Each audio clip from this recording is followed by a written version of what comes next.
A reminder, the news does not end here. Here's what's coming up on WCNC Plus at 7 a.m. Dangerously cold temperatures hit the Queen City this morning. Local shelters are rushing to help folks avoid the cold. And I'm going to let you know how long this cold's sticking around. It's the frostiest morning we've had so far, and we also have a winter storm chance. I'll let you know the timing. For 32 years, the YMCA of Greater Charlotte has held the MLK Jr. Prayer Breakfast. What this event means for the community at large. Relief for an Iredell County community this morning after a missing teen is found safe following days of searching. This investigation will not end with the safe recovery. Y officials say there are still many questions left to answer about the disappearance. A new website is aiming to give parents more control online. How it works and the creator's tip for making it work for your family. Those stories and much more live, local, and breaking news coming up on WCNC Plus. All right, good morning, everyone. It has been very quiet for you this morning, but we do have one active crash. It's out by Statesville. It's going to be on Highway 70 at Salisbury Road. That's where we do have some minor delays. We'll be following everything for you on WCNC Plus, but overall, not a bad start to our Monday morning. Chris? It is the frostiest morning we've had so far this season. Thick frost on the windshields. Luckily, if you can wait a little bit, sunshine melted away. 48 degrees today, colder tomorrow slightly before we're back close to 60 on Thursday. Watching closely for a potential winter storm this weekend. A lot still can change, but it's definitely piqued our interest. All right, thanks, Chris. Join us over on WCNC Plus. Make it a great Monday. We'll see you.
Well, good Monday morning. Thanks for joining us on WCNC Plus at 7. I'm Autumn Bracey in for Ben Thompson. And I'm Lisa Washington. It is a cold and a frosty start to your Monday morning. Chris is standing by with all those details. Everything's lined up perfectly for you to need a little extra time scraping your windshield. 17 degrees right now in Lincoln, 25 right around the Charlotte area. Will be colder over the next couple of mornings, by the way. But the thing is, we just recently had rain, so there's extra moisture in the air. It was clear. It was calm. When I say calm, I mean it was a 0 mile per hour wind for several hours overnight.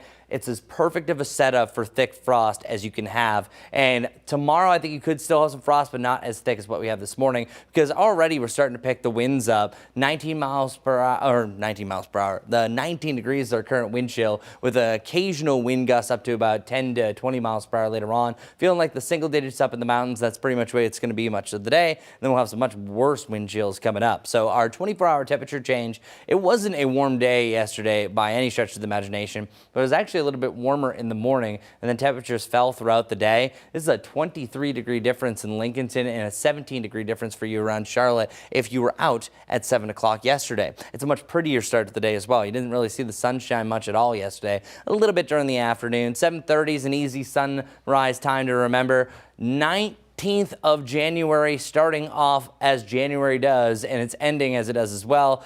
5:39 is the sunset time. So a high of 48 degrees. It's about 4 degrees below normal. At least we have that sunshine with us. And as I mentioned, you're going to have on and off gusts up to 20 miles per hour. That's going to create wind chills in the upper 30s at times. But the biggest story for at least the near term has been the frost. Every box has been checked with the clear sky, light winds, and freezing temperatures, or at least just above in some cases that you can have frost. But it's also a perfect setup for fog as well when you have moisture, a clear sky, and a light wind. That's why earlier overnight, really during the evening hours, we did see some fog south of Charlotte. That has really since cleared across much of the area. We do have a little bit of fog just east of Rockingham, but this is actually the last time I'm going to show you this here on WCNC Plus, because it's really not an issue anymore. Our cold weather alerts officially is a cold weather advisory for the North Carolina mountains. It's at this point that we could have wind chills as cold as 10 below zero, limit exposure to, of course, exposed skin. But then our wind chills are really going to dive down to what the actual temperatures. So either side of 20, maybe the upper teens at worst around Charlotte, and then boom,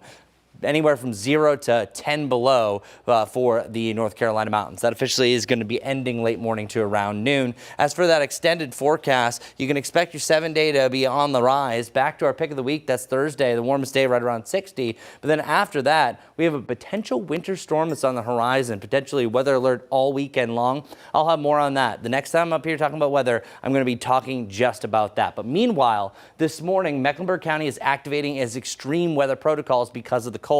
That means capacity at shelters can really be expanded, and CATS buses are also going to offer free rides to these shelters. These protocols will be in place until tomorrow, so keep that in mind. All right, let's get over to Majestic on this cold and frosty morning. All right, good Monday morning, everyone. It's sure beautiful outside, though. Nice and clear on I-77. That's mile marker 23 out near Gilead, where, yeah, we have a few cars, but honestly, it's been so quiet this morning. Lots of people off of work, of course. Those kids off of school today. I-77 here at Gold Hill heading inbound. A little bit more cars there, but no icons popping up. 485 continues to look great. We do have this going on right now. It's out towards Statesville. It's not on I-77, rather it's on Highway 70 at Salisbury Road, so we're continuing to follow that. Otherwise, as we bring it back home a little closer to the Uptown area, not seeing problems on I-85 or 321. Those delays aren't even there. This is what I'm looking at for now. We don't have any big problems. We'll let you know if things change coming up soon. Well, thank you, Majestic. Today, people across the area are going to continue to honor the life and legacy of Dr. Martin Luther King Jr. Just this weekend, people lined the streets of Uptown for the annual MLK parade down Tryon Street, ending in Brooklyn Village. More than 100 community organizations participated, including marching bands and even step teams. And this morning, WCNC Charlotte's Richard Devane joins us live from the Charlotte Convention Center in Uptown, where in just a few hours, thousands of community members will gather to reflect on Dr. King's mission. It looks like people are already starting to come in, Richard. Yeah, this event is less than an hour away from breakfast. Good morning to you, Autumn. Good morning to you, Lisa. Good Monday morning, everyone. Happy MLK Junior Day to everyone. And what better way than to come out for this annual prayer breakfast? And again, joining us, you saw him at 5 o'clock, but we got him here live now. Mr. Jones, how are you doing? I'm doing well, Richard. Thank you for being here. And just tell us, as we take a look where we're getting things underway, tell us about what's going on this year. This year is our 32nd annual MLK breakfast, and this is 32 years of extraordinary vision and hard work by the founders of the MLK breakfast, the YMCA Greater Charlotte Association, and McCory Boards of Advisors. And so this year we're honored to have the president of the Charlotte Hornets, Shelley Watson, as our keynote speaker. And we're also blessed to be able to have JCSU's concert choir. They were sounding good a few minutes ago, yeah. Yes, indeed. Yes, indeed. So they're going to fill the room with so much joy and positivity this morning as we celebrate the legacy of Dr. Martin Luther King. And so many folks come out, community leaders, regular folks, everybody comes out to this event. How has it become such a staple to kind of kick off this day of service in our community? Yeah, well, I believe we're the largest MLK celebration, one of the largest in the Southeast, if not the largest outside of Atlanta. And I believe people are, this event resonates with people because of, one, honoring a great American history figure in Dr. Martin Luther King, but also it's a sense of joy. It's like a family reunion when you always come in here. You'll feel that hospitality as soon as you hit the lobby, seeing familiar faces from years over years, and we all get a chance to reflect on the years past as we kick off the new year. But also check up on each other and challenge each other to hit specific goals. So when we see you next year, we make sure we have something else to celebrate along with Dr. King's legacy. And it's a way for Charlotte just to come together in peace and harmony in such a divided time as today. This gives us an opportunity to come together to celebrate our togetherness and that we have more in common than we have difference. And the perfect way of saying it. And again, the monies raised here will help fund programs throughout the year, very worthwhile programs in the greater Charlotte community. Thank you so much for joining us. And of course, this event is going on starting at 8 o'clock. You can still make your way out here to the Crown Ballroom right here at the Convention Center, NASCAR Hall of Fame building. Come on out, enjoy yourself. And if you can't come out here today, just spend your day in service. Guys, we'll send it back to you. All right, Richard, thanks so much for that. Well, it is time to connect the dots, and that's when we make the news make sense. MLK Day, as Richard said, is more than a day off. It's a day to reflect, serve, and keep Dr. King's dream alive. Martin Luther King Jr. Day isn't just a holiday, it's also a call to action. Let's connect the dots. The day honors Dr. King's legacy of equality, justice, and nonviolence. It's celebrated on the third Monday of January.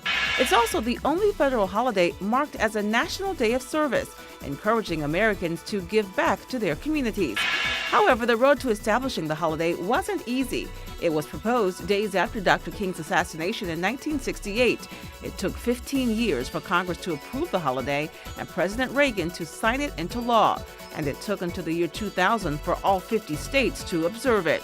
Now, MLK Day events include parades, festivals, and service projects like food drives and community cleanups. AmeriCorps estimates hundreds of thousands participate each year. And that's connecting the dots.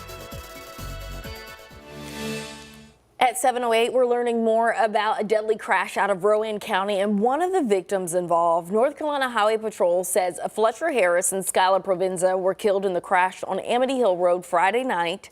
Catawba College shared a statement saying Harris played on the soccer team as a goalkeeper for the last 3 seasons. The head coach said in his dedication, character, and positivity left a lasting impact on the program. The suspect, identified as Juan Angular, is set to face a judge tomorrow. Angular faces several charges, including felony, death by vehicle, and DWI. We're also following 2 crashes out of East Charlotte Sunday. The first happened at Briar Creek Road and Independence Boulevard. According to medic, one person was taken to the hospital with life-threatening injuries. Right now, no further details have been released. But we do know the second crash took place just a few miles down the road. Medic confirms one person is dead after a driver crashed into a tree. It's not clear yet who died in this incident. 2 teenagers are facing several charges this morning after breaking into cars in Catawba County. The sheriff's office says deputies responded to a call in the Mountain View area where they found 18-year-old Brenton Frazier and Cameron Hoover. Both were arrested and are scheduled to appear in court tomorrow. Right now, CMPD is searching for a teen who has been missing for more than a year. Officials say 16-year-old Tarkariana Bivens has been missing since January 2025. Officers believe she may be in the Monroe area, so if you see her or you have any information on Bivens, you should reach out to police at the number at the bottom of your screen. Relief is underway for an Iredell County community this morning after a missing teen is found safe. Officials say Gideon Ferguson was found in a wooded area about a mile from his home Friday.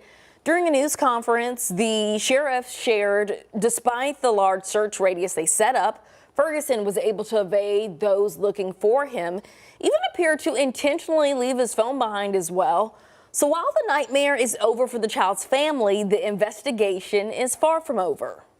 This investigation will not end with the safe recovery. We'll continue to help bring answers to what type of situation this child has encountered over the last approximately 56 hours. Officials are asking anyone with information who can help them in the investigation to come forward.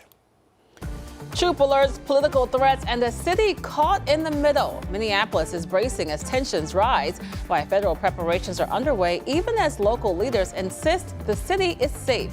That's next.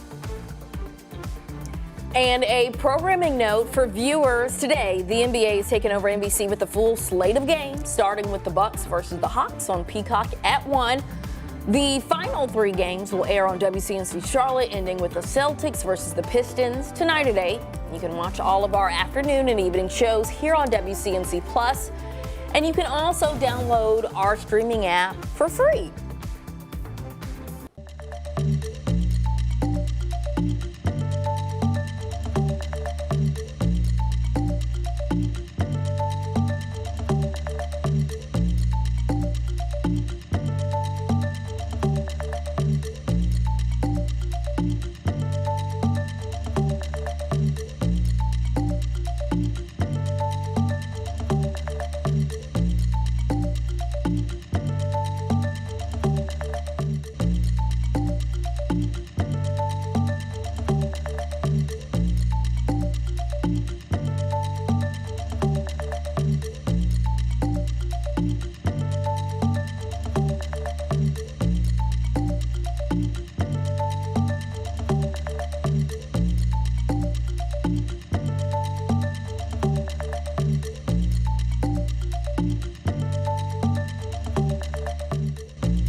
.14 now. Take a look at this video. A church in South Minneapolis stepping in to help families who are afraid to leave their homes during the ongoing ICE operations in the city.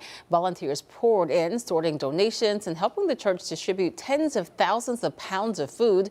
The pastor says many families, including citizens and legal residents, are too afraid to go to work or even to go out to buy groceries. With food banks closed for the holiday, the community rallied quickly to make sure no one goes without support.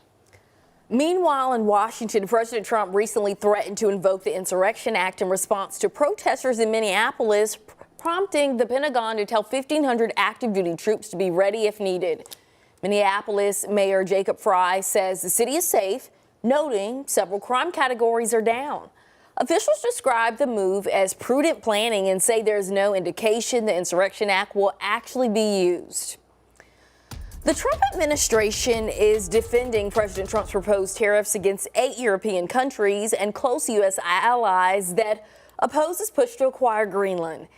NBC's Alice Barr has more as President Trump says he would hit those countries with a 10% tariff that will increase to 25% in June if a deal isn't reached. This morning, the world responding to President Trump's escalating pressure campaign to take control of Greenland, where protesters took to the streets. I think he can scare people. He can't scare Greenlanders. While European allies push back against the president's announcement of a new 10% tariff on goods from Denmark and 7 other countries, ramping up to 25% by June, until the Danes agree to sell their territory of Greenland to the U.S. European ambassadors holding an emergency meeting in Brussels, saying the tariff threats risk a dangerous downward spiral in relations, while the Danish prime minister said, quote, Europe will not be blackmailed. President Trump is adamant the U.S. needs to own Greenland for national security. If we don't have it, we have a big hole in national security, especially when it comes to what we're doing in terms of the Golden Dome. A reference there to the missile defense system the president wants to build to guard against any air attacks. Critics noting the U.S. already has a military base in Greenland. Denmark and Greenland have both said to the United States, you can take what measures you need to protect the security of the United States and, of course, the NATO alliance. Instead, calling the push a land grab for Greenland's critical minerals. The Treasury Secretary rejects that. He's looking beyond this year, he's looking beyond next year to what could happen for a battle in the Arctic. We are not going to outsource our national security. A high-stakes back and forth sending tensions rising with American allies. President Trump posted late last night that NATO has been telling Denmark for 20 years to get the Russian threat away from Greenland, adding now it will be done. That as leaders of Denmark and Greenland are due to meet today with NATO's Secretary General. In Washington, Alice Barr, NBC News. New data from the White House shows that President Trump purchased up to $51 million worth of company and municipal debts at the end of 2025. Financial disclosure forms showed 191 financial transactions. The investments included 4 purchases of Netflix and Discovery Communications bonds worth up to $2 million. The investments were made after Netflix announced plans to buy Warner Brothers Discovery's studio and HBO assets. The president has said he would take part in decisions on whether that deal should be approved. Also, President Trump threatening to suspend federal funding to so-called sanctuary cities and their states starting next month. The president claims these cities protect criminals. However, some of these cities' leaders say this action could have far-reaching impacts, such as affecting health programs, various grants, and organizations aimed at lowering violence. The White House hasn't offered any additional clarity. The president has already tried a similar move twice before, but they were shut down by courts. Well, a rare weather event has hit some of the southern states. That's right, snow. Some spots saw a record-breaking amount. Our Chris Mulcahy will have more for us after this quick break.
Welcome back, everyone. All right, let's talk about a rare weather event. Yep, snow in Florida. That's right. That's what you're checking out. Yeah, it's actually a measurable snowfall that fell right here in the Sunshine State. That was Sunday morning. Snow flurries dusted the Panhandle. Snow flurries can oftentimes turn into some snow accumulations, as you see in here. There was no significant accumulation. Of course, Florida is way too warm, so it didn't really impact the roads all that much. Probably freaked a lot of people out. I actually went to school at Florida State University, and then any time that it would snow, it didn't when I went to college, it turned into absolute pandemonium. So I'm sure it wasn't a great drive through the overnight, but they still have those freeze warnings that are in effect through Monday morning. Last January, the Panhandle actually saw a record-breaking amount of snow, about 8 to 10 inches fell in some spots. So yeah, it's interesting they got snow down to the south, but not as much here. Here's actually an image that I got from FDOT over the weekend. You can see that frost and the upper part of the trees. If this reached a little bit further south, you'd probably be talking about reports of iguanas falling from the trees. I didn't see any of that, but it's usually that type of cold that does that, especially for central Florida. And you can see a little bit of snow there down underneath those palm trees. Always interesting to see snow on the palm trees there. As far as what's happening with our next wet weather system, we don't have really anything in the near term.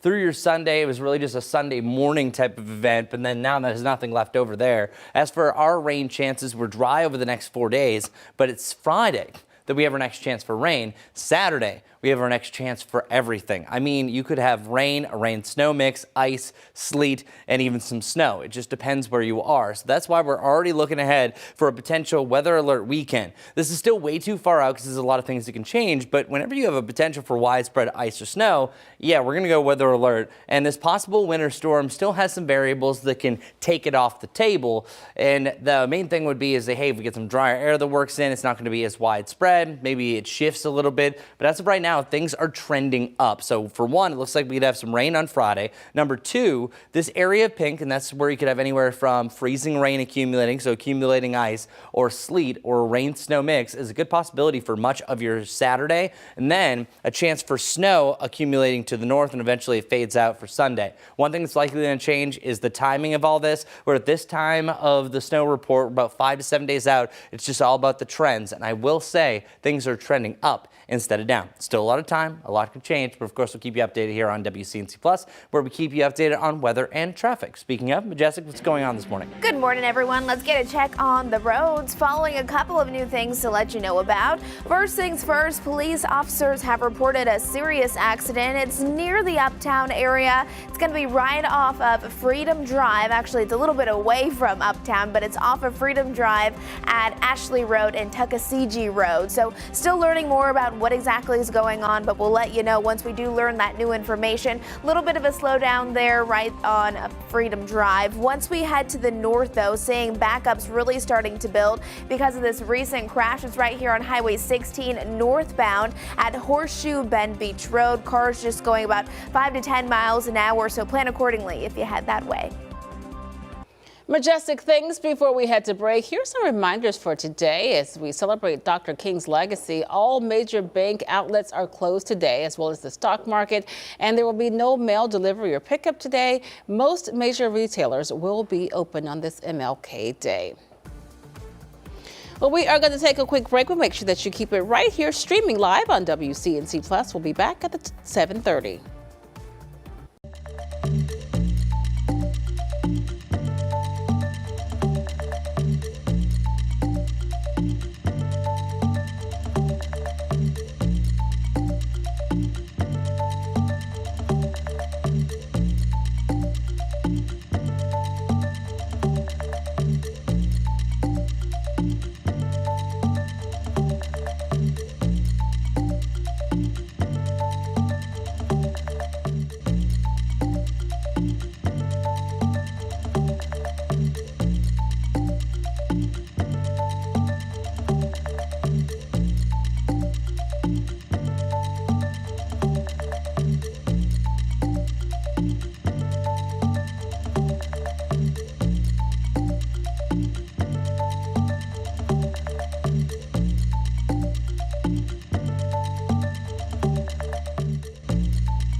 Welcome everyone to the frostiest morning of the season. If you haven't got the impact of the sun yet that's now rising up, you need at least up to 10 minutes for a defrost. I actually have a couple of frost friends out there. Let me know their defrost times. One did say 10 minutes fairly recently.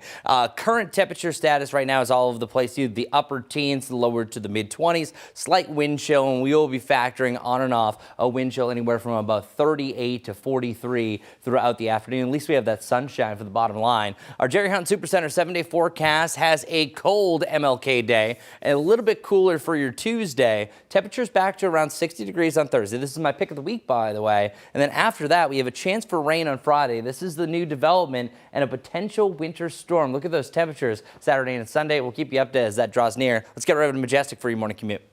Good Monday morning, everyone. Area roadways, for the most part, have been pretty quiet. A couple things to let you know about. Once we zoom it in, we're following this serious accident. It's been reported by police this morning right here on Freedom Drive at Ashley Road and Tuckasegee Road. Keep this in mind if you're heading out the door, as there will be some delays. Major delays right here, though, as we're following this crash here on Highway 16, northbound lanes at Horseshoe Bend Beach Road. Take it easy out there.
We're streaming live on WCNC Plus at 7:30 on this Monday morning. I'm Lisa Washington. And I'm Autumn Bracey in for Ben Thompson.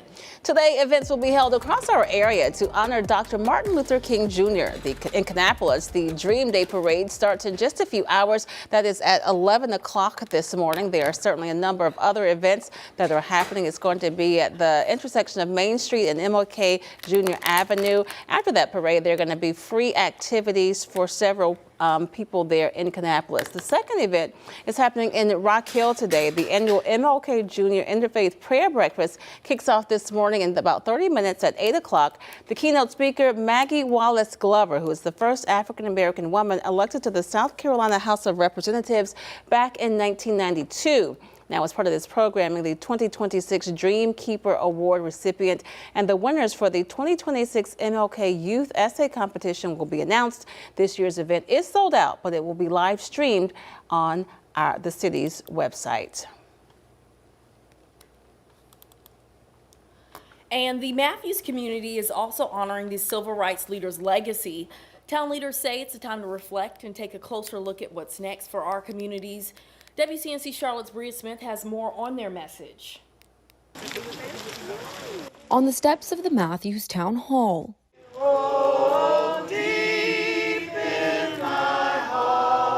people marching and singing in honor of Dr. Martin Luther King Jr., a man at Mount Moriah Missionary Baptist Church, pastor and event organizer, Larry Whitley says he continues to be inspired by. It was our belief, me and Pastor Chuck, that we could make a difference in binding the two churches together, bridge building. And we did that. And we were able to, his members worship with us and my members worship with him. We broke bread together. We sat at the same table. We went in the same restaurant. We made friendships. And so this is what Martin Luther King wanted, equality for everybody. Fantastic opportunity to get together and show that everybody can get along. It's something we've been doing for a decade now. Pastor Whitley tells me he believes this Martin Luther King Jr. Day is a little more significant, as he says America is moving in the wrong direction. Now we see that a lot of that is trying to be destroyed. And I think it's significant and important now more than ever that we as Christians must come together and continue to build on what he has started, not let us go back. We'll continue to carry the dream. Many hoping to continue walking and marching in the steps Dr. King has set before them. We shall overcome. I think it's important that folks don't tolerate racism and to speak up when they see it happening, when they see injustice, to speak up as Dr. King would. A reminder, Matthews town offices will be closed on Monday, January 19th in observance of Martin Luther King Jr. Day. In Matthews, Bria Smith, WCNC Charlotte. This morning, one of the former FBI's 10 most wanted fugitives is awaiting extradition to North Carolina. Sandy Lyle, Alejandro Castillo, and Amia Feaster disappeared nearly 10 years ago after police say Feaster left to pick up Castillo with Lyle planning to meet them. Days later, Sandy Lyle's car was found in Phoenix, leading investigators to believe Castillo and Feaster fled to Mexico. Last week, Castillo was found and captured in Mexico. Authorities say they hope the arrest finally brings answers to Sandy Lyle's family. A Union County jury has convicted 52-year-old Richard Horn of statutory rape, incest, and other sex crimes. He was sentenced to 3 consecutive terms totaling 65 to 88 years. This abuse happened over several years and was uncovered in 2021. If released, Horn must register as a sex offender for life and face satellite monitoring. A judge in Cary, North Carolina raised the bond for a man known as the TikTok trickster. 56-year-old Brenton Fillers was arrested Wednesday. Fillers is accused of starting relationships with women through social media and then scamming them out of money. Prosecutors tell us he was living with a woman in Cary at the time of his arrest. Now he's behind bars on a $500,000 bond. Getting right to our weather report, 25 degrees, feeling like 19, and that's all it takes. 5-mile-per-hour wind, making it feel 6 degrees colder, and then on and off throughout today, we will have wind chills, making it feel 5 to 10 degrees colder. 21 right around Rock Hill, 19 for you in Boone, 26 in Hickory. Bottom line, it is sunny across the board. Official sunrise time, by the way, was at 7:30, so it is already started as far as the day is concerned. And then from sunrise to sunset, we are expecting sunshine all day long. At most, you can have an upper level cloud, but I think that most of us might even avoid that. 48 degrees for a high, so it is below the norm. It's staying much windier, though, up in the mountains. That's why temperatures are only going to be right around that freezing point. 29 for you in Banner Elk, freezing in Fleetwood and Jefferson over in Ashe County. And then today across the foothills, northwest Piedmont, temperatures locked and loaded right about the mid-40s, 45 for you in Taylorsville, and then 48 either side of the I-85 corridor, and even a shot at 50 degrees further south and southeast you go from Monroe to Lancaster down over to Chesterfield. So it's a sunny day, at least we have that, with on and off wind chills that are going to be 5 to 10 colder, as I mentioned. But our frost and our freeze forecast, it's going to be freezing over the next couple of mornings. So this is the time to drip. I'll have more on that coming up in just a little bit. But I don't think the frost is going to be as thick tomorrow. Number one, we don't have as much moisture. Number two, winds stay gusty a little bit longer than what we saw. Still think you can have a chance for a frosty wind chill each morning. I just think that this morning was the frostiest in bracing the superlative. We also have a cold weather advisory for the North Carolina mountains that goes through today and into tomorrow, really tonight into your Tuesday. Feeling as cold as 10 below zero. Yikes. Here are our wind chills going forward today. Feeling like either side of 40 on and off throughout the afternoon. Starting to see those single-digit wind chills return as they're dealing with right now in the North Carolina mountains by this evening. And the negative values are really popping off after midnight through the morning, and then by about noon, goodbye. And then I don't think we have much of a wind chill starting off because I think the winds are really going to be calm right around sunrise, which, by the way, fun little weather fact, it's usually around sunrise and sunset as the day is changing to night and night changing to day that we have our calmest winds of the day. Our wind chills will continue to be on the chilly side heading into your Wednesday as well. But as you can see for that long-term cold temperature forecast, we do have a little hump that pops up either side of 40 for our lows for Friday and Saturday, especially before we have another big drop. That's going to lead to our next wet weather system. And the top here is going to be 59 degrees on Thursday before we only have a high of 33 on Sunday. And I might have to bring this temperature way down. There's just a lot of scenarios that are unfolding for this system that's rolling in. So that's Friday, Saturday, heading into Sunday. We have a likely chance in even numerous bands of showers, even freezing rain, sleet, and snow. All is on board and all possible heading into this weekend. Again, it's so far out. Coming up, the next time I'm up here talking about weather, I'm going to mainly just talk about that, what we could see that could potentially be a wild weekend. Hopefully it's not a wild start to our morning commute, but boy, is it frosty. It took me about 10 minutes to defrost, Majestic. Yeah, I would say about the same for me, too. It is going to be a cold one heading out the door, so make sure you are ready for it. Let's talk about a few of our new crashes this morning. This one is going to be right here. It is a crash because of a traffic signal failure. It's going to be right there on Tryon Street and Irwin Road. So we're seeing some minor delays with that. Continuing to head up to the north now. This is where we also have an active crash, one of our newer ones, just outside of Uptown, looking at Davidson Street at I-277 between 11th and 12th Street there. So a little yellow starting to pop up. Once we're heading off to the west, this is ongoing as well. Police officers are reporting this as a serious accident off of Freedom Drive at Ashley Road and Tuckasegee Road. Still not seeing a lot of delays with it, but yeah, keep that in mind if you typically drive that way. And then this one seems like the biggest delay. It's going to be northbound lanes, Highway 16 at Horseshoe Bend Beach Road. Continuing to see that traffic is hardly moving. Stop and go traffic if you're heading northbound. Guys. All right, well, a man in South Carolina is racing against time to preserve a history that could disappear forever. The powerful images he's saving and why his mission matters. We'll have that next.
The time is now 7:41. They say a picture is worth 1,000 words. And in a small town in South Carolina, one man is making it his personal mission to ensure that African-American history in the state will be able to speak for itself forever. NBC News' Marquise Francis shares with us a story about photographer Cecil Williams. Cecil Williams has captured decades of history. I remember me begging my mother for a camera that was advertised in Sears Roebuck. It cost $75. The 87-year-old photographer documented the civil rights movement in South Carolina, a tapestry of time. Dr. Martin Luther King Jr. and Coretta Scott King, Jesse Jackson, Thurgood Marshall, his images all displayed here in a museum he opened with his wife in Orangeburg, which he plans to expand soon. Civil rights and the pursuit for freedom, justice, and equality really started much earlier here in South Carolina, and I am an eyewitness to that. In 1951, Williams photographed Briggs versus Elliott, the first case that challenged segregation in the state's public schools, a precursor to Brown versus Board of Education. And these are the shell casings from the 1968 Orangeburg Massacre, where police officers killed 3 student protesters on a college campus. What do you feel like is the power of an image and the power of photography? I think that the power of photography is often overlooked. It imitates life to the fullest. To see what an image is all about, and so it has that power and that capacity to tell a story much quicker. Williams is also an activist, pictured here in 1956 drinking from a whites-only water fountain when he was 25 years old. This was not the first time that I, you might say, defied the laws and the regulations that were in a small town. That image resonating with a new generation. Williams invited to New York Fashion Week, all part of a larger lesson. Whenever hate comes along, just in general, period, it's not sustainable. It's something that's against mankind, and it won't last. Meaningful moments, now forever on display. Marquise Francis, NBC News, Orangeburg, South Carolina. Well, today is Martin Luther King Jr. Day, a time when communities across the country pause to honor Dr. King's legacy of service, justice, and nonviolence. Many people are marking the day with parades, volunteer projects, and reflections of his message of equality. The holiday is also a reminder of how far the nation has come and how much work remains. Dr. King's teachings continue to resonate nearly 6 decades after his death, especially in moments of division. And for many, today offers a chance to reconnect with the values he championed. With so much tension in the air, King's daughter, Bernice King, says this year's holiday feels like a saving grace in a very divided moment. She says her father's message of hope and moral clarity is especially important as debates over diversity programs, immigration enforcement, and civil rights protections intensify. Civil rights activists argue many of the issues Dr. King warned about, including racism, poverty, and conflict, are still showing up in national policy. Bernice King is urging people to honor the day not just through service, but by looking inward and recommitting to building a more just and humane society. Well, at 7:44, snack so simple yet so addictive. Well, it's getting its own spotlight today. We'll have the fun facts behind this crunchy classic next. And a programming note for our viewers. Today, the NBA is taking over NBC with a full slate of games, starting with the Bucks versus the Hawks. That's on Peacock at 1 o'clock. The final 3 games are going to air on WCNC Charlotte, ending with the Celtics versus the Pistons tonight at 8. So, of course, you can catch all of our afternoon and evening newscasts right here, streaming on WCNC Plus.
you got me.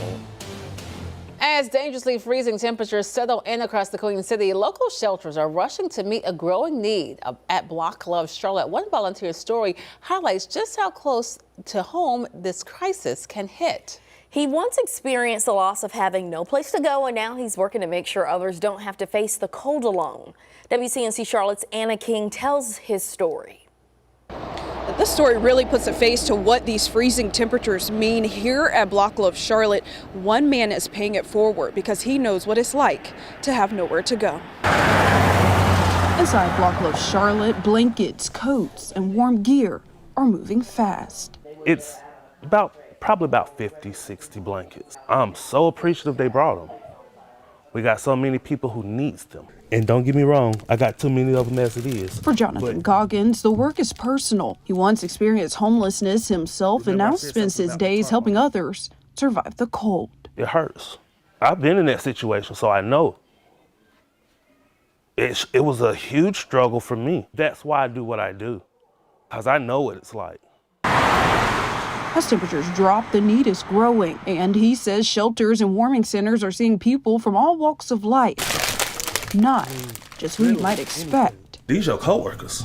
You might have a coworker at your job right now that's homeless, and you would never know it. I mean, I've worked at some nice places and been homeless at the same time. For those sleeping outside, even the smallest items can make a big difference. Those hand warmers are something serious, especially if you're in a tent. And as the cold continues, Jonathan says it's about more than just supplies. Coats, socks, underwear, your daily needs. I mean, anything you can think of that you need, they need it too.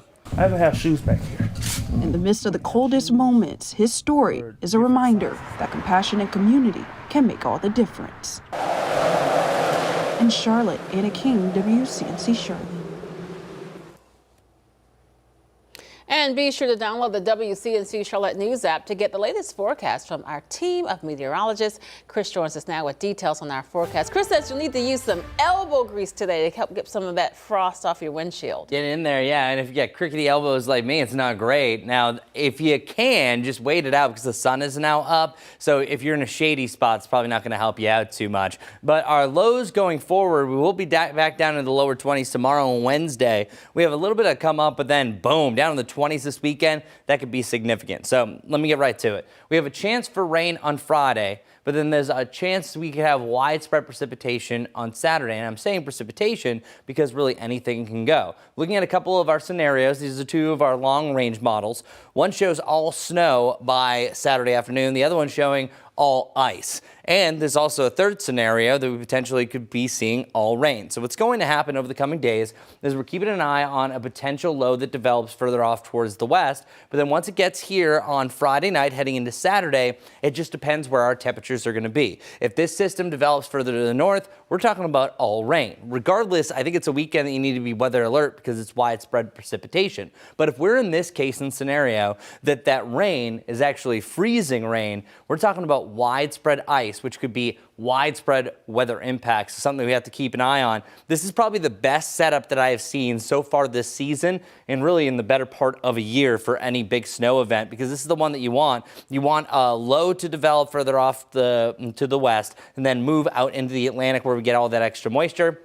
So there is a solid chance heading into this coming weekend. So not weather alert quite just yet, but it is a potential weather alert weekend both days. So I'm telling you, Saturday night to Sunday might not be all that great. But what could change, Chris? Well, as I mentioned, if it moves to the north, we're talking about all rain. If some drier air gets into this and this fizzles out, then we're not really talking about a big impact as far as precipitation goes, but things are trending up instead of down. So here's a closer look at the model that I trust of all those. There's a little bit more of an icy scenario. It shows widespread winter precip really leading up to your Saturday morning heading into the afternoon. Then there's a chance for snow to take over along the I-40 corridor, and then we could see some snow accumulations on top of that ice heading into your Sunday, which is just going to be a wicked raw day behind that, also breezy as well. So looking at a couple of those models, and only take these with a grain of salt, there's a reason why I'm not giving specific values to them, but it's still showing moderate to a heavy ice accumulation. Even our snowfall, these models again are all over the place, show significant snowfall mainly north of Charlotte. There's way too much that can change with this. I just want to pique your attention that it could be a really active and nasty weekend depending. And when we're showing signs of this 5 to 6 days out, it shows that something is going to be really interesting with this, but a lot can still change. So I'm just mentioning it, just letting you know it could change for the better or for the worse.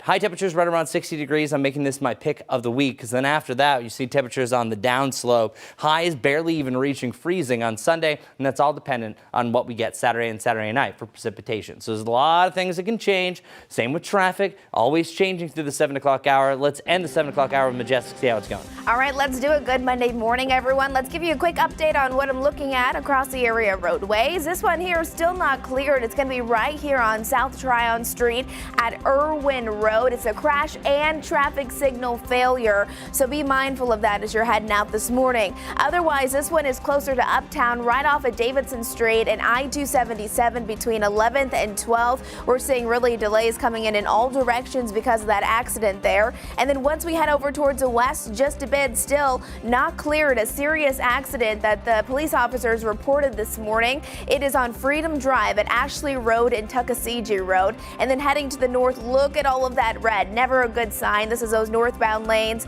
This is going to be Highway 16 northbound at Horseshoe Bend Beach Road. We'll have another update on this and everything else for you coming up soon. Thanks, Majestic. Well, today marks National Popcorn Day. It is one of America's favorite snacks and movie treats, no matter how you like it, with butter, salt, nuts, or chocolate. Popcorn has been around for more than a century. So good, right? It's estimated that Americans eat about 13 billion quarts of popcorn each year. That's more than any other country in the world. A majority of the popcorn produced in the world is grown in the United States. Nebraska leads the Corn Belt in popcorn production. It's almost like who doesn't like popcorn, right? Movie theater popcorn, now that's the best. That's all buttery and good. Calories galore, but who's counting? I mean, and there are some organizations have sold. Have you guys had to buy popcorn? I know, like I think the Boy Scout sells it sometimes. Some organizations, I don't know if I should say the brand name, that Double Good popcorn. Yes, I've sold it before, yeah. Garrett's popcorn out of Chicago. I love popcorn. I love all of it. Are you a kettle corn fan? Oh, for sure. Yeah, I want to see all, I like it fresh and hot with that fresh and hot corn. Oh, yeah, that's great. All right. We're going to take a quick break. Popcorn on your mind now? Yes. And the smell? What about 26 degrees? The good thing, I guess, is that it feels like 26, so we aren't having strong winds to change the temperature, but still a very chilly start as you make your way out on this MLK Monday morning.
Well, good morning, everyone. It is cold this morning. Boy, is it frosty as well. Luckily for a lot of the kids, they don't have to go to school this morning. Now 28 degrees right around Hickory. Sunshine now starting to melt away some of that frost, so maybe you don't need to scrape if you got some time. High temperatures today in the mid to the upper 40s. Sunshine across the board. It will be on and off breezy, though, during the afternoon, so at times it could feel 5 to 10 degrees colder than what the thermometer is reading. Tonight, we're back to the lower 20s, and we'll do that again on Wednesday morning. Even 13 degrees degrees, and Boone is under a cold weather advisory. Could feel as much as -10, factoring in those wind chills. And then we see a nice little come up before another drop down by Sunday. And that brings us to my next point. We see a nice warm up to around 60 degrees on Thursday. Chance for rain on Friday, and anything goes this weekend. We have one of our best chances we've had in quite some time for a winter storm. We'll keep you updated as that draws closer. But first, what's going on this morning, Majestic? Good Monday morning, everyone. We'll start with just a live camera. This is I-77 at Gold Hill. So coming in from York County into Mecklenburg County, grab those sunglasses and a heavy jacket. You'll need it. Not seeing any slowdowns there. I-77 near Westinghouse also flowing just fine. Couple of things to keep in mind. This one here is your biggest slowdown this morning, northbound on Highway 16 at Horseshoe Bend Beach Road.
Well, we're so glad you're joining us here on WCNC Plus at 8. I'm Autumn Bracey in for Ben Thompson. And I'm Lisa Washington. We start things off this hour with the check of your forecast on this Monday morning. We're sitting in the mid-20s, but there's going to be a good bit of sunshine later today. Yes, Chris? Yeah, I like the optimism you also had, Lisa. You say, well, at least 26 feels like 26.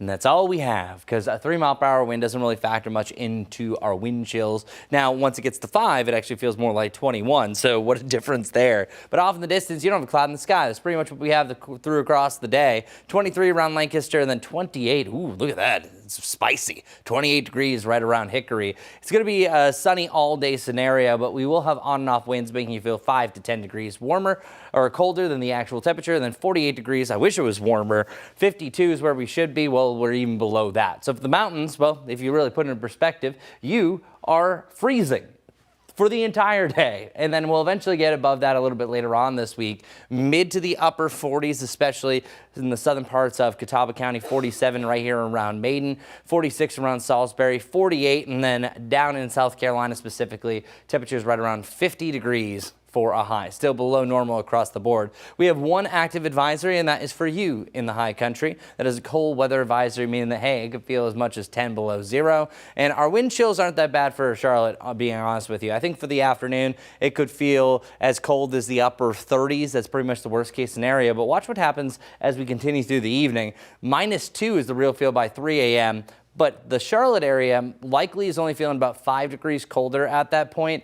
And then the wind's actually calm as we get into sunrise. So really, it's only the further up you go above 3,000 feet that really has those gustier winds that creates those wind chills that are on the dangerous level below zero. The rest of us either side of 20, still not feeling great. 22 degrees for your Wednesday before we see a nice little comeback. And then we'll have a little level out into the lower 20s and a lot more of those highs in the 30s. Boy, do we have an interesting setup that's going forward. That's Friday, Saturday into Sunday. We have a chance for rain, for ice, even some snow. Now, there's a lot of things that can change with this wet weather system. It's way too far out, but letting you know there is going to be that possibility. So we're looking at potential weather alert weekend status, where I think even if it's all rain, it's still not going to be a good weekend. So if you had any outdoor plans this weekend, pump the brakes, y'all. We're going to see that possibility for really a wicked weekend. Again, a lot can still change. I'll break down all the timing of this. But in the meantime, I want to talk about what's happening this morning. Mecklenburg County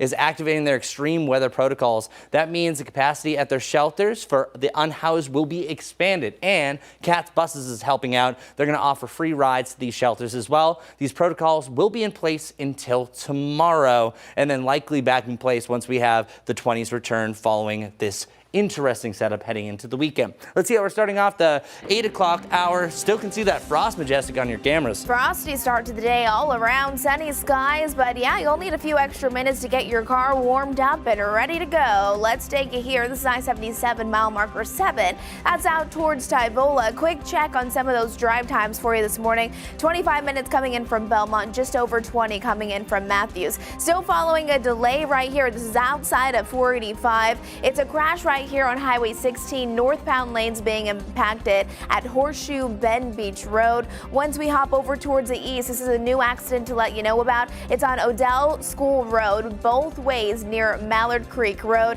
Again, minimal impacts with that, but we are definitely still following it. And then this is a traffic signal failure that has caused an accident here on Freedom Drive, both ways at Mount Holly Road. So those are 3 important things to let you know about before you head out the door. We'll have another update coming up soon. Thank you, Majestic. Today, people across the area are going to continue to honor the life and legacy of Dr. Martin Luther King Jr. Just this weekend, people lined the streets of Uptown for the annual MLK Parade down Tryon Street, ending in Brooklyn Village. More than 100 community organizations participated, including marching bands and even step teams. This morning, WCNC Charlotte's Richard Devane joins us live from the Charlotte Convention Center in Uptown, where thousands of community members are coming together to reflect on Dr. King's mission. Richard, it's about to start now. Yeah, this whole event is about to start now, and we're getting people in place. We're getting those folks who are used to shaking hands. You let them go away. Good morning to you, Autumn. Good morning, Lisa. Good Monday morning, everyone. Happy Martin Luther King Jr. Day. I'm going to start out with Lisa right here. I don't know how on MLK Day we got a Delta and a Q, but we're going to start. It's all unity. It's all unity. All Lisa together. Crawford, yes. Just what does this event mean for us? It means everything. I mean, this is the day we remember. This time more than any, we need to remember Dr. Martin Luther King's mission. And this group, this gathering, reignites us in the fight. And I think that's important. And just to see so many faces out here. So many faces, so many friends, so many connections maybe you haven't seen, but this is the event, you will see everybody. And I'm not going to say smudgy. Mr. Mitchell? No, you gotta say smudgy. He going to tell me to say it. You got to say smudgy. He was getting in place, but you let a politician walk away, or a popular Q, we'll say that, walk away, it's hard for them to come back. Stay over here, Lisa. We're still together come here. On my Delta love. Just talk about just seeing this event today. Well, I think it's amazing for the city of Charlotte, and as Lisa mentions about us coming together, showing unity. But let's remember, it's a day on, not a day off. So I encourage people, let's do some community service in the city of Charlotte. Let's make sure all D9 will pay respect to Dr. King, who paved the way for us all. And just this event, 32 years, you've seen it grow. You both have seen it grow over the years. Look at it. But it's amazing. This is Charlotte, right? This is what we do when we come together. This is what we do when we have a cause. And Dr. King and the Civil Rights Movement is a cause worth having. And we just thank you both for taking a few moments. I know you're trying to get back to the food and to the event. Thank you so much. Thank you so much. He loves to eat. Thank you so much, Lisa. Love you. Love you so much.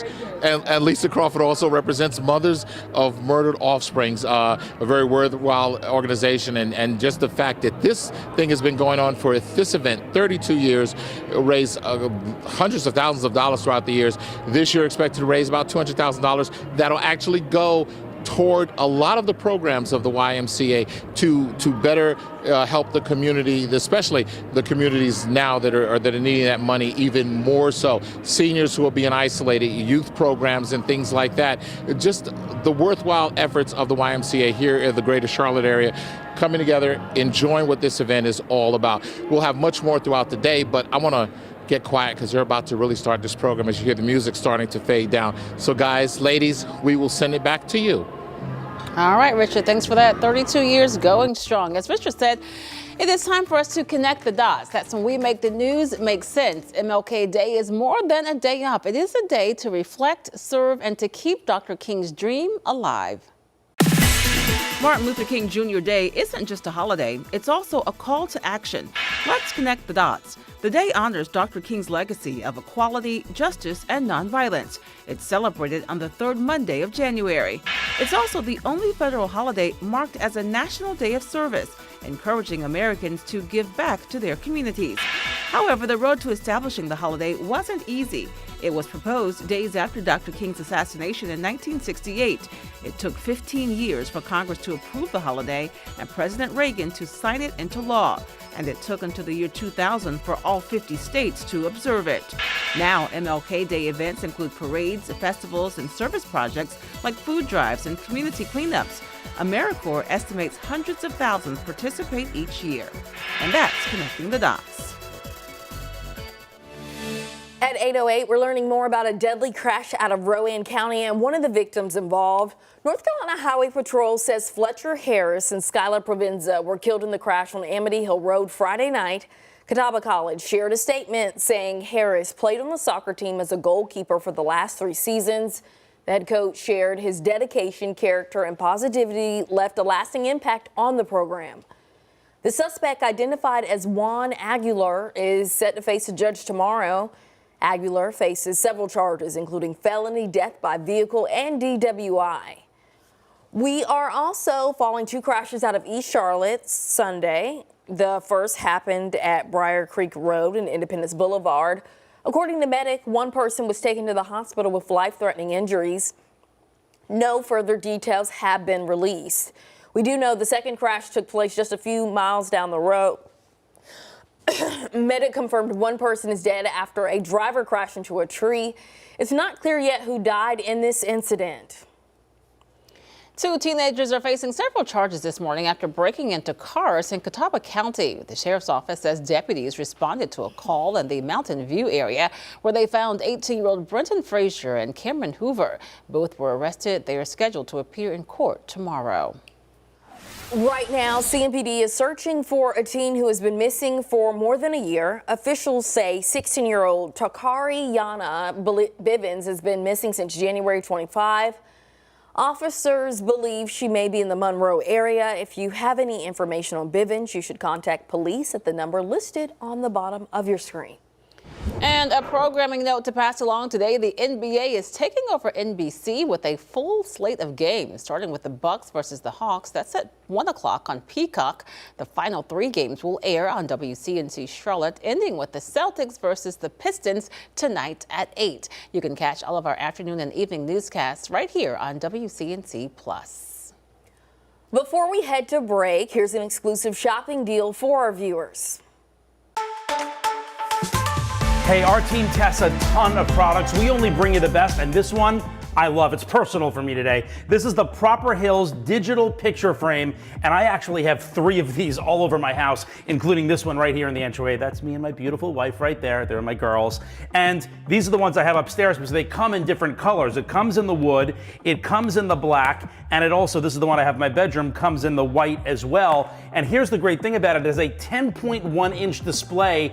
It is high resolution for all of your photos and videos. There's even a free app. Your family family and friends can upload photos and videos in real time from anywhere in the world, and it appears in the frame instantly. You can also like and comment on photos directly from the frame. Huge storage space too, enough for more than 20,000 photos, plus an SD card slot if you need even more space. And check out the video on this. Come on in. That's my son rocking one. Built-in speaker with amazing sound.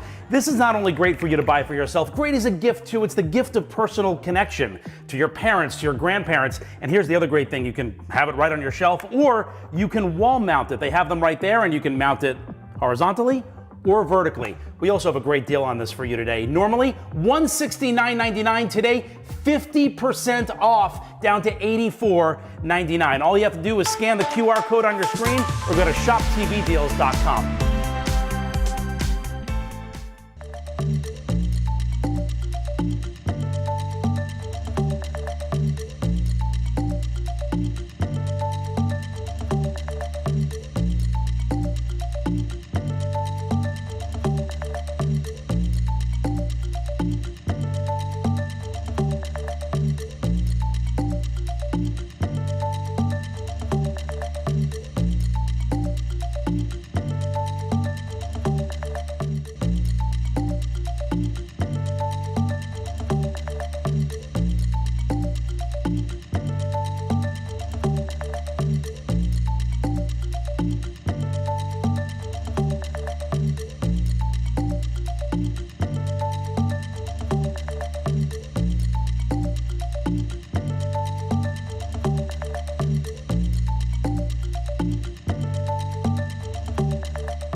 Well, what we're looking at right now is video from yesterday as protesters once again gathered outside of the Whipple building in Minneapolis to protest ICE.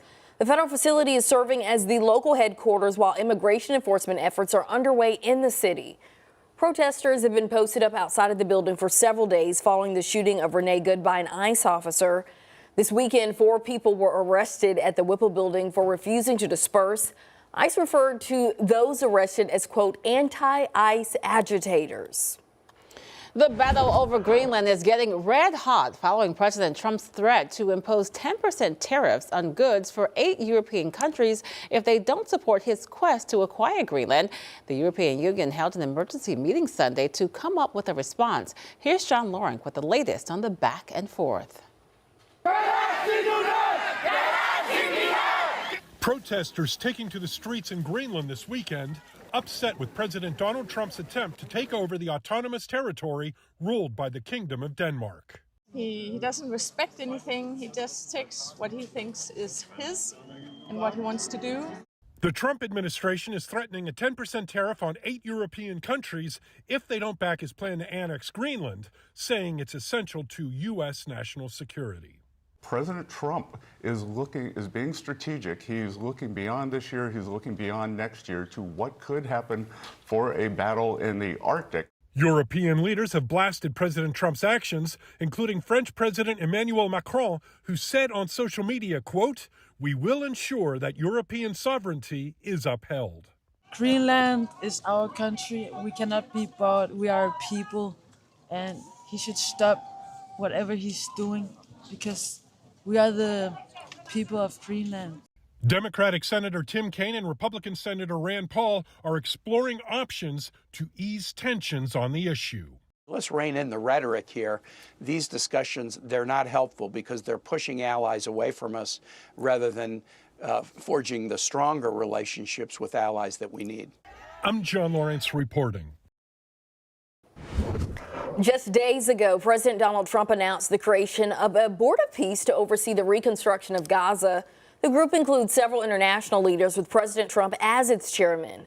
Reports say anyone seeking a permanent seat must pay $1 billion, money that would go towards rebuilding Gaza. Board members who do not make the payment can serve a 3-year term. The president invited leaders of several countries to be members of the board. And those on that board include leaders from multiple countries, but none from the Palestinian Authority, which governs part of the West Bank. Spanish police say at least 39 people are dead after 2 high-speed trains collided in southern Spain late last night. That crash happened when one train derailed and slammed into another coming from the opposite direction, sending several cars down an embankment. More than 150 people were injured. Officials warn the death toll may rise as crews search through the twisted metal. Survivors describe the impact as feeling like an earthquake. Spain's prime minister called it a night of deep pain as investigators work to determine what caused the train to derail. The man on a cross-country mission is getting attention everywhere he goes, not only for the miles he's running, but for the message he's carrying. Hear the latest on Noah Coughlin and where he is on his journey next.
Welcome back, everyone. So we're not starting here in the United States. We're actually starting over in Chile that they most recently had a wildfire. So wildfires have really been flourishing over there. The most recent information that came down from the president is that they declared a state of catastrophe for the central Bio region and just 300 miles south of Santiago, the capital of Chile. And they said the extent of the damage across the region is about 21,000 acres of forest, and that's scorching hundreds of buildings and homes. And according to authorities, residents said that the fires took them by surprise right after midnight. The death toll may rise while specialized teams, police, and firefighters go through the fire-affected areas. So that makes me answer this question. Why do wildfires specifically happen? And the main reasons why are dry vegetation, low humidity, and wind. Now, every time that we have these three, and it happens all the time this time of year, heading into the early part of spring, that's where we're going to most likely issue a red flag warning or say, hey, don't do any burning. So all you need is a heat source, fuel, and oxygen. Well, dry vegetation is great for that, such as leaves, even some drier trees. And once one small little fire forms and then the winds get involved, well, then that carries it into 1 tree, to 2 trees, to 8 trees, to dozens, and then eventually you have thousands of acres. So during a wildfire, and luckily we don't really have that here in the Charlotte area, but sometimes here in the North Carolina mountains, prepare to evacuate, always listen to emergency channels and really keep up with the forecast. Whenever there is a red flag warning or you know it's going to be super dry, it's going to be a possibility. So now I'm going to turn things over to our snow seasons over the last 10 years. Last year, we actually had 1.2 inches of snow. Zeros for almost 3 straight years. It was crazy. And then the last time that we ever had really an above average to an average snowfall was the 2021-2022 snow season. And last year specifically, it was actually 4 different events that happened, 1.5 inch, all the other ones about a 1/4 inch or less. So the last time we actually had 4 days of active snow was 2014 and 2015. That brings me up to my precursor. This weekend, we could see snow. This weekend, we could also see ice, or you could also see more rain. So potential widespread ice and snow is going to be a possibility. Coming up at the top of the next half hour, I'm going to start off with this. I want to go through the next best chance that we have for a winter storm moving to the Carolinas, and if I think that's a possibility. But let's see what we need to know for our morning commute first. Luckily, the sunshine's melted away. A lot of that frost, but still present. Yeah, it's beautiful outside, but it is cold, that's for sure. Doesn't matter where you're watching from this morning. You can see a little bit of that frost out on those grassy surfaces there. This is I-77 at mile marker 8 out near Remount. As people are heading out the door, it is quieter this morning because, of course, a lot of people have the day off of work.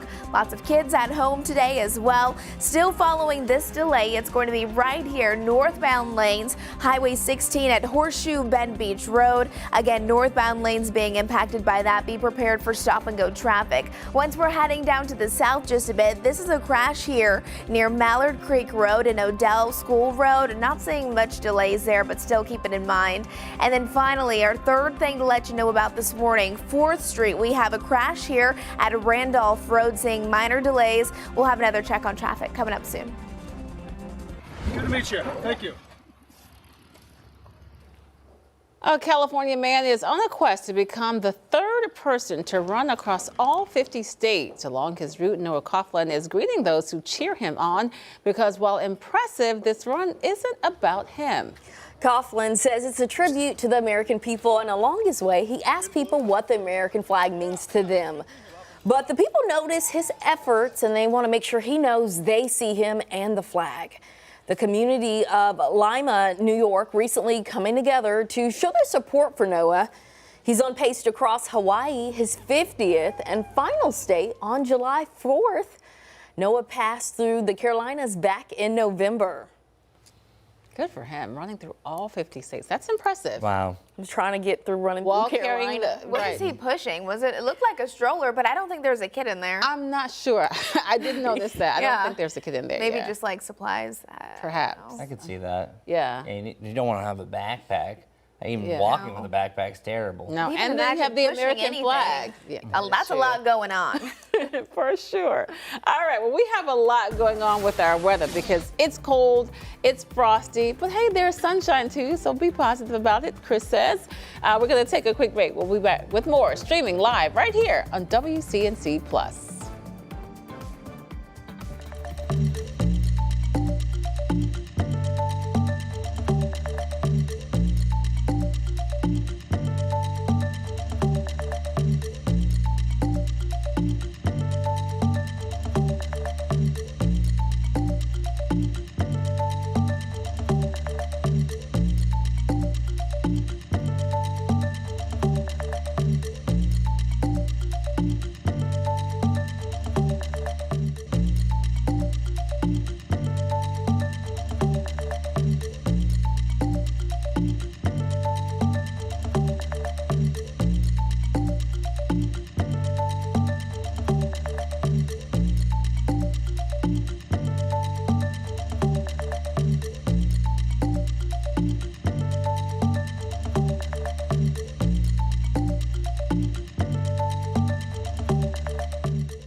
Well, good morning, everyone. It is chilly out there. We had some widespread frost. Luckily, the sunshine is melting a lot of that away. Some of us still waking up to a frosty windshield, though. 28 degrees around Hickory and then 19 around Lincolnton. I have highs in the mid to the upper 40s, close to 50 degrees down towards the south and east. And those winds are at times going to be gusty up to about 20 miles per hour. Sunshine sticking with us, feeling like 5 to 10 degrees colder from time to time. It's going to be another cold morning the next two, Tuesday and Wednesday morning, waking up in the lower 20s, even colder up in the mountains or under a cold weather advisory. Next chance for rain looks to be Friday, and there is a good potential for a rain-snow mix, ice, snow heading this weekend. We'll keep you updated as that draws closer. But first, let's get over to Majestic on this frosty morning, see what's going on. A good Monday morning, everyone. It is gorgeous but cold for that early Monday morning commute. 8:27 right now. You can see areas are nice and quiet there. Out there in Boone, that's out on King Street. I-77, that's mile marker 8 near Remount. Looks like this. Few accidents, but really this is the one that could delay you. If you're heading northbound on Highway 16, there's a crash there at Horseshoe Bend Beach Road. Make sure you're mindful of that. We're covering everything else for you this morning on WCNC Plus. See you there soon.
Thanks for streaming live on WCNC Plus at 8:30. I'm Lisa Washington. And I'm Autumn Bracey in for Ben Thompson.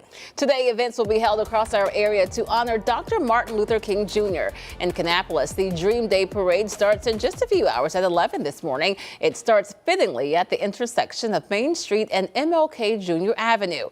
After the parade, City Hall will host several free activities. In Rock Hill, the annual MLK Jr. Interfaith Prayer Breakfast started at 8 this morning, just about 30 minutes ago.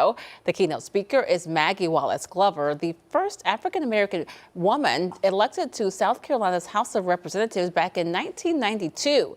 As part of the program today, the 2026 Dreamkeeper Award recipient and the winners for the 2026 MLK Youth Essay Competition will be announced. This year's event is sold out. It will be live streamed on the city's website. The Matthews community is also honoring the civil rights leader's legacy. Town leaders say it's a time to reflect and take a closer look at what's next for our communities.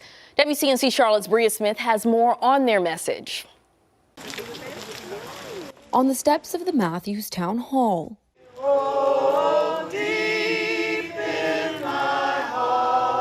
people marching and singing in honor of Dr. Martin Luther King Jr., a man at Mount Moriah Missionary Baptist Church, pastor and event organizer.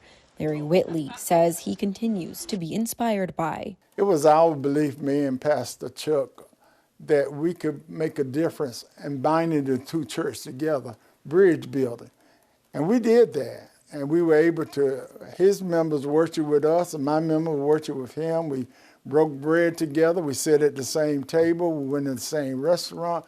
We made friendships. And so this is what Martin Luther King wanted, equality for everybody. Fantastic opportunity to get together and show that everybody can get along. It's something we've been doing for a decade now. Pastor Whitley tells me he believes this Martin Luther King Jr. Day is a little more significant, as he says America is moving in the wrong direction. Now we see that a lot of that is trying to be destroyed. And I think it's significant and important now more than ever that we as Christians must come together and continue to build on what he has started. Not let us go back. We'll continue to carry the dream. Many hoping to continue walking and marching in the steps Dr. King has set before them. We shall overcome. I think it's important that folks don't tolerate racism and to speak up when they see it happening, when they see injustice, to speak up as Dr. King would. A reminder, Matthews town offices will be closed on Monday, January 19th in observance of Martin Luther King Jr. Day. In Matthews, Bria Smith, WCNC Charlotte. This morning, a former FBI 10 most wanted fugitive is awaiting extradition to North Carolina. Sandy Lyle, Alejandro Castillo, and Amia Feaster disappeared nearly 10 years ago after police say Feaster left to pick up Castillo with Lyle planning to meet them. Days later, Sandy Lyle's car was found in Phoenix, leading investigators to believe Castillo and Feaster fled to Mexico. Last week, Castillo was found and captured in Mexico. Authorities say they hope the arrest finally brings answers to Sandy Lyle's family. A Union County jury has convicted 52-year-old Richard Horn of statutory rape, incest, and other sex crimes. He was sentenced to 3 consecutive terms totaling 65 to 88 years. This abuse occurred over several years and was uncovered in 2021. If released, Horn must register as a sex offender for life and face satellite monitoring. A judge in Cary, North Carolina raised the bond for a man known as the TikTok trickster. 56-year-old Brenton Fillers was arrested Wednesday. Fillers is accused of starting relationships with women through social media and then scamming them out of money. Prosecutors tell us he was living with a woman in Cary at the time of his arrest. Now he's behind bars on a $500,000 bond. All right, everyone, so I'm going to start with this. I'm going to go a little backwards for you just because there's one major thing that sticks out from all the rest because you see a weather alert on the back end. Number one, today for your MLK Day, sunny. It's colder. We should be at 52. We're below that pretty much for the next 3 days. My pick of the week with a mix of cloud and sunshine. Thursday, the only one close to 60 degrees. And then after that, we have a chance for rain on Friday. But realistically, Friday through Sunday, anything goes. I know I have this time frame for a potential winter storm. There is so much that can change. It can get a little bit closer to that, and we could be talking about, oh, it's just all rain. It's a cold rain. Still an impactful weekend, but something that we're watching really closely. So this weekend, we have a possible winter storm on the horizon. This is actually way too far out. Potential widespread ice and snow is a possibility, but so you have to really stay with the change in the forecast because the way that we work for our rules for winter weather forecasting, 5 to 7 days up is all about trends. Is this trending up or is this trending down? It is trending up and it is looking more likely compared to what I was looking at yesterday. Honestly, it was late last week. We already had so much going on. We were talking about what was happening this past weekend. There was an outside chance. Well, it keeps on heading in the next direction. And I think by tomorrow, we're going to have a little better idea when the timing is and what are we going to see more of? Is it going to be more snow, sleet, ice, or is rain going to take over? And then 1 to 3 days out is where we start to have more forecast details that come out of this. So we're still looking at a potential weather alert weekend, but I'm not calling it yet just because I oftentimes can see Monday that there is A lot of chatter going on. This happened last week, and then all of a sudden it fades out. So I need to see consistency before I'm going to really say red alert here on WCNC Plus. But regardless, we're looking at mixed precipitation throughout our area. All snow up in the mountains, and then most of Virginia, complete snow. So it just depends. There's a lot of different factors here. We could have some drier air that eats into this. We might not have enough energy to keep this together.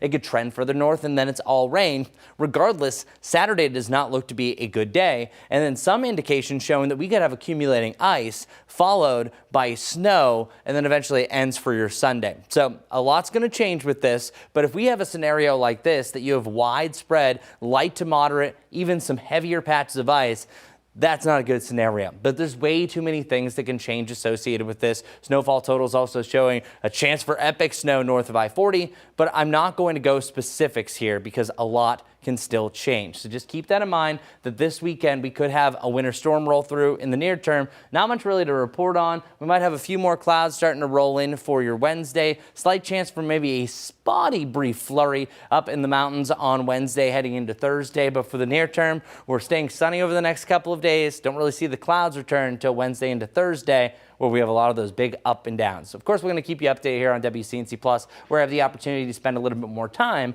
on these wicked weather systems. We have still not seen a big one yet. We've only had a trace of snow. We'll see how it develops once it gets a little bit closer. All right, well, traffic usually slowing down around this time. Let's get a new update from Majestic. All right, good morning, everyone. That's exactly right. Not seeing anything crazy, but still not perfect. This is I-485 out near the airport. You can see lots of people still out and on those roads, but not seeing any extreme congestion, so that's some good news. Here's a couple of things for you to know. The first thing is this right here, a new crash on Mount Holly Road at Tom Sadler Road, seeing some yellow right there, indicating that, yeah, we do have some minor delays. Once we're heading up to the north, I've been following this now for over the last hour. It's those northbound lanes on Highway 16 right there at Horseshoe Bend Beach Road. Still stop and go traffic. The traffic is moving, it's just moving very slowly. And then once we head to our third thing you need to know about, it's right here on Odell School Road, both ways near Mallard Creek Road. Still seeing a lot of green with it, so likely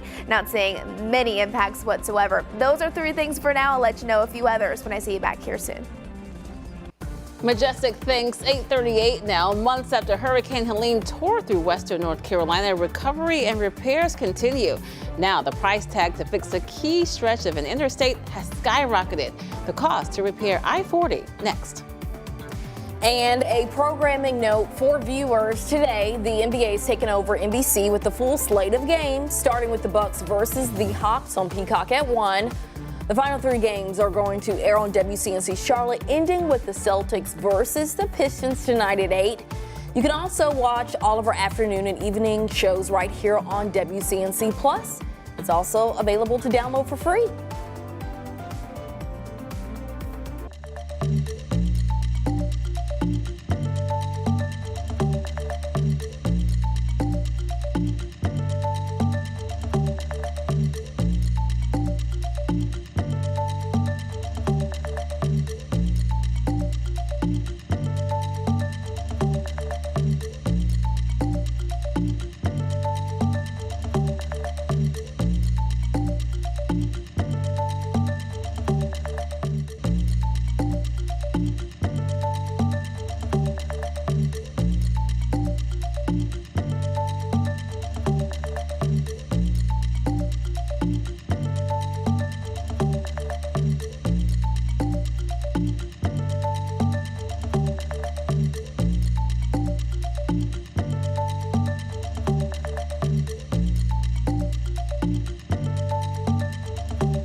Well, it's been 16 months since Hurricane Helene made landfall in the Tar Heel State and left unspeakable damage out west, and repairs continue to be ongoing. The State Department of Transportation expects repairs to a section of a major highway damaged by Helene will now cost nearly $2 billion. Shelley Garzone spoke with one engineer about the project.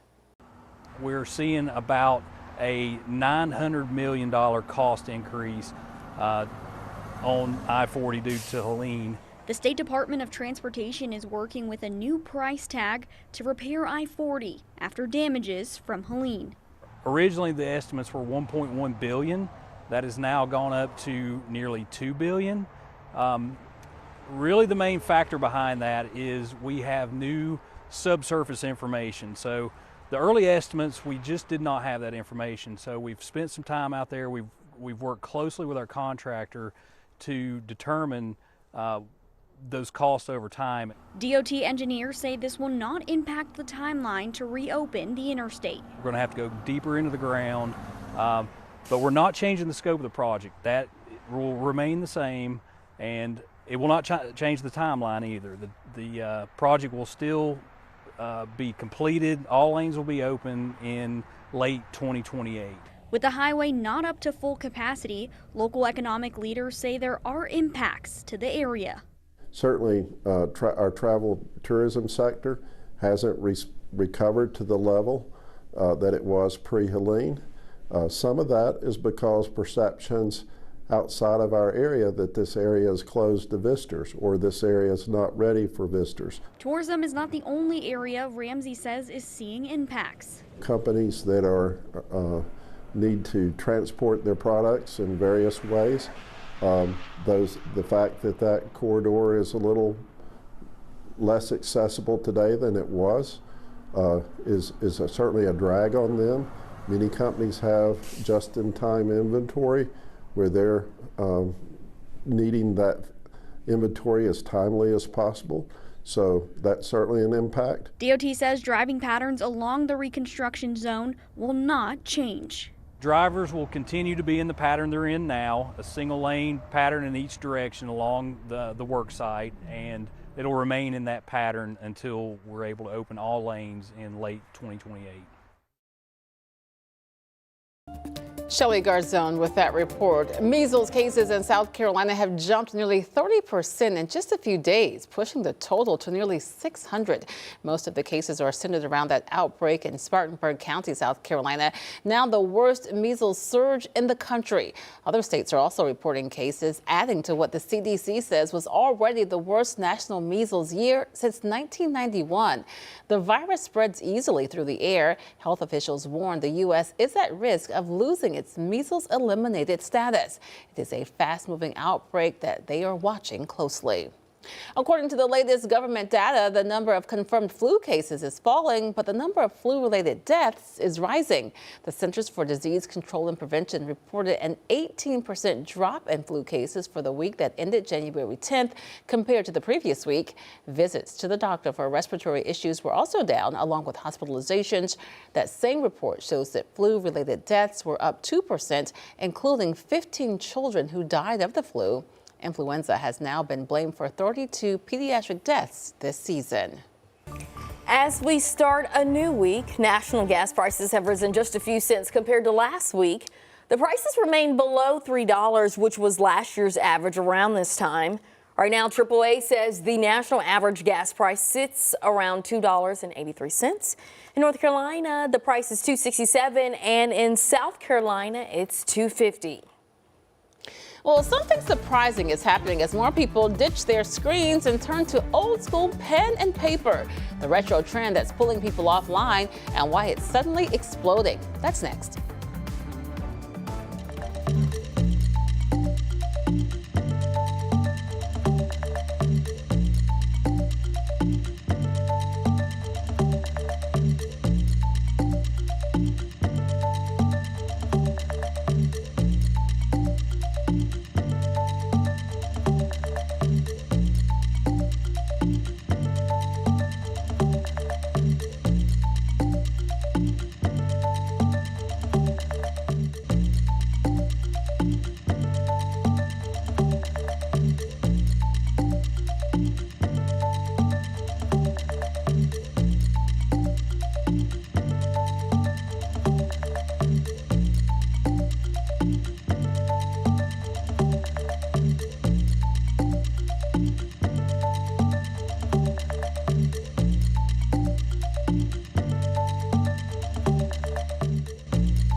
Hi, this is Larry Sprinkle. Time for Carolina Trivia. And today's trivia is dismal. Well, actually, today's trivia is the Great Dismal Swamp, which is located in North Carolina and Virginia. In fact, if you were there, this is about the example you would see anywhere you go along the Great Dismal Swamp. It covers an area from northeastern North Carolina right into southeastern Virginia. On the map, here's the way it looks. In fact, in Virginia, just south of Norfolk, pretty close to Camden and areas around Gates County and Pasquotank County in North Carolina. That's that area right there, the Great Dismal Swamp. It covers 113,000 acres of forested wetlands, ponds, lakes, canals, and bogs. Home to over 200 bird species, otter, mink, foxes, and many more animals. And the famous cypress tree, you can see it right there in the middle of the Great Dismal Swamp. And by the way, George Washington owned a tract of that land nearby. He surveyed and formed a company that had to actually drain part of the Dismal Swamp way back in 1763. Today's trivia, Carolina Trivia, the Great Dismal Swamp. I'm Larry Sprinkle. Thanks a lot, Larry. Well, we're still at 26 degrees. Sunshine will be upon us, and the winds will start to pick up, so it will be more of a wind chill factor as we continue on and off throughout the day. But at least we're going to have the power of that sunshine for the sunrise to sunset time frame. Of course, the sun has already risen up for today. 28 degrees around Hickory, 23 for you in Concord, and then 27 over in Lancaster. Those winds, I think, gust to about 18 to 20 on and off through the afternoon, so that's where we're really going to have a bite to the air, because temperatures are only in the mid to the upper 40s. You can already see this camera shaking a little bit here on top of Charlotte Motor Speedway, but at least we have that sunshine. A cloudy day doesn't give you any hope. Sunshine can make you feel at least 10 degrees warmer. And then tonight and tomorrow, 23 and 22, 13 degrees, actually feeling more like 0 to -10. That's why Avery, Watauga, and Ashe County, starting at 9 o'clock tonight, is going to be under a cold weather advisory just because of that. Going forward, we're a little bit cooler tomorrow because of a passing cold front, but I'm already calling this Thursday as my pick of the week. Now, the criteria was easier for this one, just because it looks to be the warmest. We have a shot at 60 degrees with a mix of cloud and sunshine. All the other days are below normal, or we're dealing with a wacky weather system that could be arriving. As we were mentioning earlier, there's a potential for a weather alert weekend. For number one, we have a chance for on and off rain and a lot more clouds for this coming Friday. So that definitely isn't getting pick of the week status. But then by the weekend, we're looking at a sign and chance for maybe a wintry mix across the area. A wintry mix, I know, is super vague, but that means we're either dealing with accumulating freezing rain, accumulating sleet to snow, or it could be all rain. Since we're so close on the cusp here, I would not be surprised if we're even having a rain-snow mix on and off through your Saturday, but ice could take over. So there's so many different scenarios that are possible this weekend. That's why we're going to keep you updated, likely going weather alert tomorrow morning, preparing us for what's going to happen, because now I'm looking at 2 days in a row that things are trending up for a winter storm across the Carolinas, but boy, can things change. There's so many variables that go into this, especially because you don't even have the system forming yet. Our Jerry Hunt Supercenter 7-day forecast has the cooler days. Here's our average: 52 for a high, 32 for a low. We're below that over the next 3 days. Wednesday's close enough to the average high at least before we start to warm back up close to 60 degrees on Thursday. And then here comes the cool down. I think honestly my 40-degree point is way too high, but I was only factoring this in as if we get that warmer air to nudge in. There's a chance that we're in the 30s all day long for your Saturday. No sunshine with that changeover for a wintry mix heading into Sunday. If that winter scenario does come true, we're talking about temperatures at freezing and below for the entirety of your Sunday. And boy, are we looking at some rough impacts. We'll continue to keep you updated as that draws a little bit closer. Luckily for us, for your morning commute, no worries weather-wise. Morning, everyone. Yeah, it is looking gorgeous outside. A whole lot of sunshine. Little frosties there still up in the high country. Otherwise, it's been very quiet out on those roads. This is I-485 out in between mile marker 13 and 14 near Mount Holly Road. Not seeing any big problems. Again, lots of people off of work and kids home from school, so really not a lot of delays for you this morning. We're down to just one accident. It's 8:52 right now, so nearing that 9 o'clock hour. It's going to be right here, Mount Holly Road at Tom Sadler road, seeing a little yellow popping up with that, meaning that there are some small impacts, but not a whole lot. If you're coming in from I-77 out by Lake Norman, I mean, typically we would at least see oranges and yellows, and right now it is perfectly green from Mooresville straight through Huntersville. If you're making that morning commute in from Gaston County, I-85 even looks great. 321, no delays either. And then if you're coming in from York County, I-77 inbound, all looking fine. So no complaints right now. We'll have a final check on traffic coming up soon. Majestic, thanks. Well, so many of us are glued to our screens these days. So a few people are now intentionally slowing down and turning to old school ways of staying connected. We're talking about letter writing, using typewriters, calligraphy, even wax seals are suddenly making a comeback as people are looking for something more personal and less digital. Now, some say it helps them unplug, focus on one person at a time, and build some real connections, almost like a little therapy session on paper. For many, the simple joy of finding a handwritten note in the mailbox beats any notification on a phone. With more people craving something tactile and meaningful, it seems the analog world is getting trendy again. I love everything about this. Me too. A handwritten note, a thank you card, a hey, I'm thinking about you, unexpected in your mailbox. I love it. It boosts your mood. I hate checking the mailbox a lot because it's always like bills Yeah, I know. or ads. And then when you get something that's different and somebody was thinking of you, it's like that can make a whole day. That's what I love about the holiday season, getting those greeting cards. It's like, okay, thanks a lot for this. And if you're trying to get in this, I think having a good pen that you like is True. good. Oh, for Makes sure. a Yeah, difference. because if you have a nice pen, you're just like, oh man, who am I going to write right now? And if you don't have a nice pen, it makes it rough. Here's I the know, thing. right? Rather than say like a pen, you want a fine writing instrument. Doesn't it make it sound good? It does. Right? My writing instruments. All right, well, we have to take a quick break. Make sure that you keep it right here on WCNC Plus. Coming up at the top of the hour, our own Jane Monreal is going to take over from our live Impact studio. You see her there, bottom left of your screen. We're also going to have more in our forecast as Chris tells us that never too early to think about the weekend. Of course, in Majestic, we'll have a check of your morning commute. Some of you are staying at home, staying in the day out, but for many, this MLK Day is a day of service, a call to action. So you'll be heading out on the roads. Majestic will have the latest coming up right here on WCNC Plus.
Whew, it is a cold Monday. We had some thick frost, thickest of the year so far and of the season. Mid to the upper 40s for highs today. And already our camera's starting to shake around a little bit, so we will have occasional gusts up to 20 miles per hour, making you feel 5 to 10 degrees colder. Overnight tonight and the next couple of mornings, you need to drip your faucets because temperatures are dropping down into the lower 20s, even the upper teens, depending where you are, before we're back above freezing for a couple of days. And then we have a big what if heading into the weekend. So MLK Day, cold but sunny. Same thing for your Tuesday. Clouds increase for your Wednesday. Right now, Thursday, because of how warm it is, my pick of the week, right around 60 degrees. And then after that, we have a chance for rain and even a chance for a potential winter storm Saturday, Sunday. We'll, of course, have more details once that draws a little little bit closer. Let's get one more look at our morning commute. Good morning, Majestic. Good morning, everyone. We're heading into a beautiful, but yes, definitely very chilly start to the day. This is I-485, mile marker 13 to 14 out near Mount Holly Road. Really, it's been quiet much of our morning. Right now, we do have one active crash to let you know about. One crash right here as we zoom in. It's going to be out towards Mount Holly Road at Tom Sadler Road. Seeing some yellow popping up with that, so there will be some minor delays. Take it easy out there for your Monday morning commute and grab that heavy coat.